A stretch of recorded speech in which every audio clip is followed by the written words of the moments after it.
Portland, Oregon now has a website dedicated to tracking stabbing attacks that have happened in the city since December 2017. The best part isn't even that each stabbing incident tracked has credible news articles or a police press release linked. The best part isn't the interactive map of stabbings showing the stabbiest parts of the city. Oh no. The best part is the countdown clock, or really it's a count-up clock. It's like those signs in old factories that say 15 days since last accident, except it's for somebody getting stabbed with a knife. The website's sort of similar to the interactive map of San Francisco, which tracked incidents of human poop and used heroin syringes. Similar in that it's nice on some level to have a community-updated tracker for the number of incidents to see how big a problem really is. This way, City Health and Human Services or the police can't just sweep problems under the rug with lack of reporting because some mayor doesn't want their crazy liberal mismanagement to result in a dip in tourism.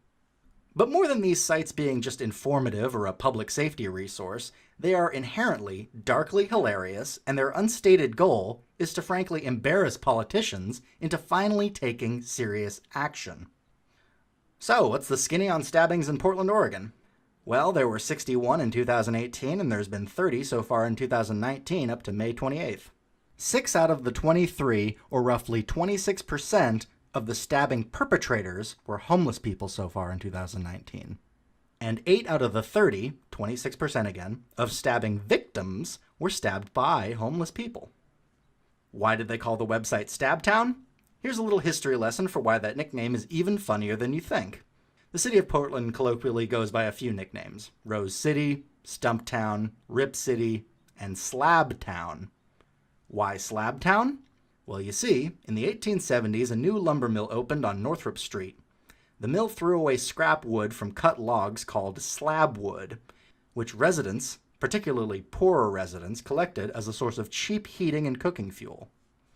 These Portlanders would stack the slab wood outside the fronts of their homes, living along the streetcar lines to allow for easy commuting access to and from their jobs, typically at the docks, slaughterhouses, and lumber mills throughout the city.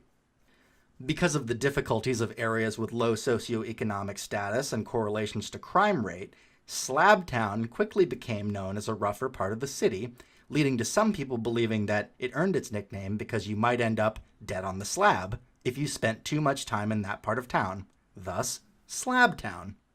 Isn't that perfect?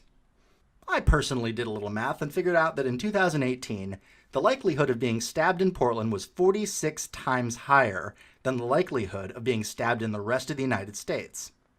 Want to see my math? Well, here you go. Pause the video if you like.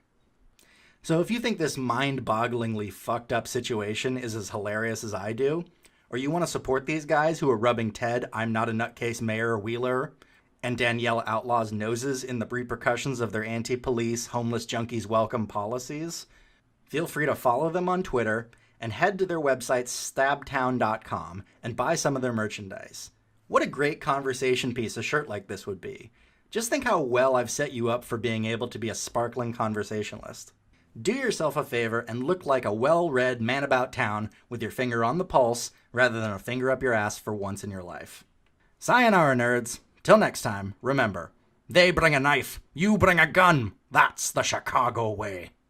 Who knows what evil lurks in the hearts of men? The shadow knows. Hi guys, Media Shadow here. I'm trying to grow the channel and hopefully get more than one video out a week. So if you like what you've seen, please give me a like, subscribe, share, or drop me some coin on Patreon. I've left a link in the description of the video. Thanks! Oh, I burped.